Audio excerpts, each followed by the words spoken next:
Savez-vous qu'il existe une philosophie du succès capable de changer votre vie? Savez-vous que des milliers de personnes ont utilisé cette philosophie du succès en appliquant strictement les 13 lois fondamentales universelles qui composent cette philosophie du succès? Moi-même, au départ, je ne connaissais pas du tout cette philosophie du succès. Mais depuis que j'ai fait la découverte de cette dernière, je peux vous assurer, ou bien même garantir, que je commence à obtenir des résultats concrets, fulgurants et probants en appliquant strictement les 13 lois qui composent cette philosophie du succès. Alors, si vous aussi, vous êtes à la quête des moyens ou des procédés qui peuvent vous permettre de réussir votre vie et obtenir des résultats concrets dans tout ce que vous faites au quotidien, alors vous êtes au bon endroit. Dans cette vidéo, je vais partager avec vous les 13 principes ou lois fondamentales qui peuvent vous permettre de réussir votre vie et surpasser vos propres limites. Abonnez-vous à cette chaîne, activez la chaîne de notification pour ne rien rater des 13 principes ou lois fondamentales que je vais partager avec vous.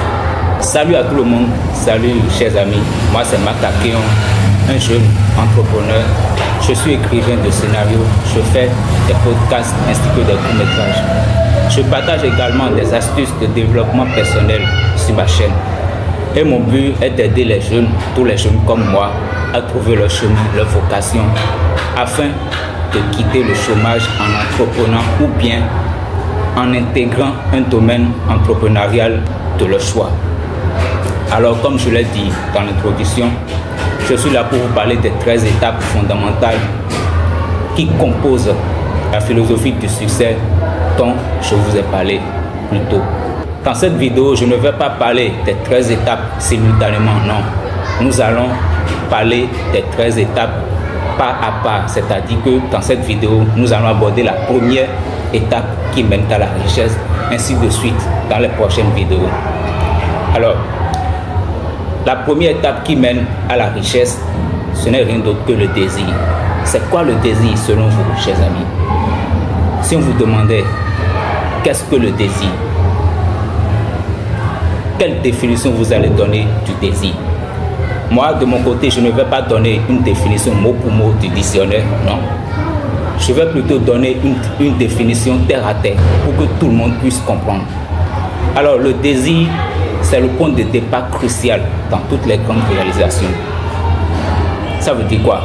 Quand vous prenez tous les grands hommes aujourd'hui qui sont au sommet, Elon Musk, Warren Buffett, Bill Gates, quand vous prenez tous ces hommes et tout ce qu'ils ont réalisé aujourd'hui, ben, ils ne sont pas arrivés là par magie, non. Tout ce qu'ils ont réalisé aujourd'hui, c'est le fruit de leur désir. C'est ce désir-là qu'ils ont eu au départ, qu'ils ont pu matérialiser, qu'ils ont pu concrétiser. Et c'est ça les résultats que vous voyez aujourd'hui. Alors, quand on parle de désir, le désir peut se manifester de plusieurs manières, de diverses manières. Il y a les désirs liés au physique et les désirs liés à la psychologie. Les désirs liés au physique, ce n'est rien d'autre que la faim, que nous connaissons tous, la soif, le plaisir, etc. Maintenant, quand on prend les désirs psychologiques, il y a ce qu'on appelle la reconnaissance, le succès, l'amour, etc. Mais nous, ici, dans notre contexte, ce sont les désirs liés au succès qui nous intéressent le plus. Le succès. Comment utiliser le désir pour réaliser de grandes choses et surpasser ses propres capacités. Le désir a une importance cruciale. C'est cette force intérieure-là qui vous donne les premières impulsions qui vous poussent à l'action. Autrement dit, sans désir, vos actions sont sans direction. Peu importe l'action que vous menez, que vous décidez d'entreprendre, s'il n'y a pas le désir dedans, c'est sans direction. Vous allez vous perdre. C'est le désir là qui vous aide à canaliser votre chemin, à canaliser votre intention sur là où vous allez. C'est ça l'importance du désir. Que vous ayez une instruction solide à la base, que vous ayez une connaissance solide dans n'importe quel domaine, que vous soyez illettré, que vous ayez des compétences techniques ou pratiques ou non, vous pouvez réaliser de grandes choses et surpasser même ceux qui ont fait de longues études, ceux qui ont une bonne instruction. Le tout, c'est d'avoir le désir et que ce désir soit ardent, que ce désir soit brûlant en vous. Ce désir doit être plus fort que vous. C'est ça l'importance du désir. Ce qui m'amène à vous raconter deux petites histoires, chers amis. La première, elle concerne Thomas A. Edison et Edwin C. Barnes. Je ne sais pas s'il y en a parmi vous qui connaissent Thomas Edison et son histoire. Alors, Thomas Edison est né le 11 février 1847 aux États-Unis. Alors, au départ, à sa naissance, il était sourd-muet et à l'école, tout le monde le traitait d'enfant stupide et bête. Mais il est devenu l'un des plus grands inventeurs de tous les temps. Il a inventé la lampe électrique comme nous la connaissons aujourd'hui. Il a inventé le phonographe, il a inventé le téléphone portable en même temps que Graham Bell. Il a inventé le cinéma et fut le premier inventeur à produire les premiers films muets de tous les temps.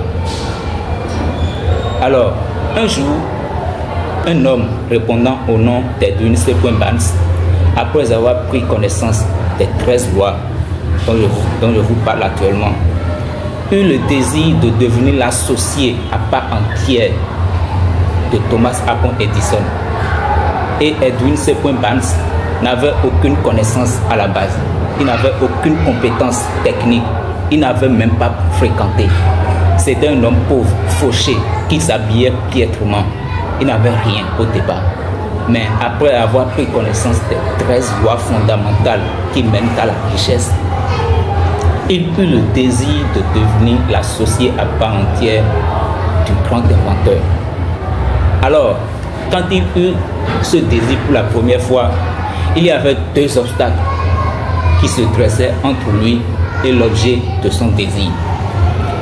Le premier obstacle, il ne connaissait pas Thomas A. Edison et Thomas A. Edison aussi ne le connaissait pas non plus, vice versa. Le second obstacle, c'était quoi? Il n'avait pas d'argent, c'était un homme pauvre. Il n'avait pas d'argent pour effectuer le déplacement juste dans le New Jersey, aux États-Unis. Alors, les jours passaient et son désir devenait de plus en plus ardent. Que faut-il faire? Parce qu'il ne pouvait plus résister, il ne pouvait plus attendre de rester sur place sans rien faire. Alors, qu'est-ce qu'il fait? Il se proposa de voyager clandestinement sans papier, sans rien du tout, à bord d'un train de marchandises, c'est-à-dire un train qui transporte les marchandises. Ce qu'il fit avec succès, il réussit effectivement à quitter sa zone de confort pour rejoindre New Jersey et aller trouver Thomas A. Edison dans son entreprise. Quand il est allé pour la première fois, il s'est présenté au grand inventeur et lui dit qu'il a fait tout ce chemin pour devenir son associé à part entière. Thomas A. Edison n'a pas bronché. Au contraire, il le regardait et dans ses yeux, il a lu l'étincelle du succès. Il a compris que cet homme avait le désir de réaliser quelque chose de grand, quelque chose qui le dépassait. Alors, qu'est-ce que Thomas A. Edison fait? Il le prit sous son aile, lui confie des tâches sans importance dans l'entreprise, c'est-à-dire des tâches qui n'ont aucune importance à ses yeux. Mais Edwin C. Barnes, s'il était des hommes comme nous aujourd'hui, il pouvait dire, mais monsieur, j'ai fait tout ce chemin pour devenir votre associé à part entière. Mais voilà que vous me confiez des tâches sans importance. Il pouvait dire ça et retourner tranquillement chez lui.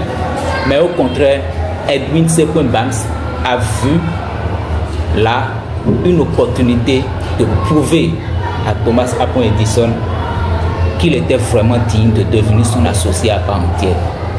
C'est ainsi qu'il commença à exercer les tâches sans importance. Puis les jours passaient, les semaines passaient, les mois passaient. Et Edwin C. Barnes n'eut aucun changement. Il n'y a eu aucun changement dans tout ce qu'il faisait jusque-là. Il pouvait se décourager et rentrer tranquillement chez lui. Au contraire, il a continué par travailler. Jusqu'au jour où Thomas Alva Edison inventa la machine à dicter pour la première fois. Il a inventé la machine à dicter et avait du mal à écouler cette machine-là sur le marché. Edwin C. Barnes étant un opportuniste, vu là également l'opportunité rêvée de prouver encore une fois à Thomas Alva Edison qu'il était vraiment digne de devenir son associé. Alors qu'est-ce qu'il fait? Il demanda à Thomas Alva Edison de lui confier les appareils, la machine qu'il avait inventée et de lui donner un temps record pour écouler la machine sur le marché. Effectivement, Edwin C. Barnes réussit à vendre des milliers de machines à dicter sur le marché, ce qui avait rapporté du moins des millions de dollars à Thomas Alva Edison et à son entreprise. Dès lors, Thomas Alva Edison prit Edwin C. Barnes comme son associé à part entière et les deux hommes ont travaillé durant des années ensemble et ont connu des succès fulgurants, ont obtenu des résultats probants, des résultats jamais rêvés. Alors, c'est pour vous dire quoi? Quand vous avez le désir, chers amis, vous pouvez surpasser vos limites, vous pouvez réaliser l'impossible. Prenez l'exemple d'Edwin C. Barnes, un homme pauvre, un homme qui n'avait même pas d'argent pour effectuer le voyage, mais qui devint à la fin multimillionnaire, à part égale avec Thomas Alva Edison. Ça, c'est la première histoire. La seconde histoire concerne Henry Ford. Je ne sais pas s'il y en a parmi vous qui connaissent bien Henry Ford ou bien qui connaissent son histoire.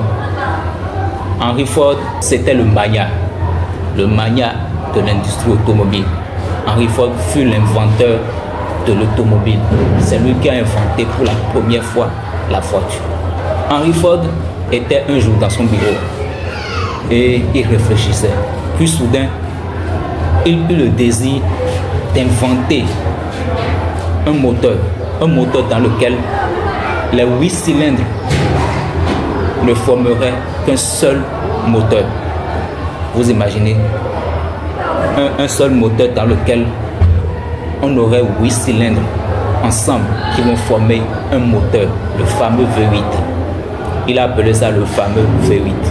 Alors, quand il eut le désir pour la première fois, il convoqua ses ingénieurs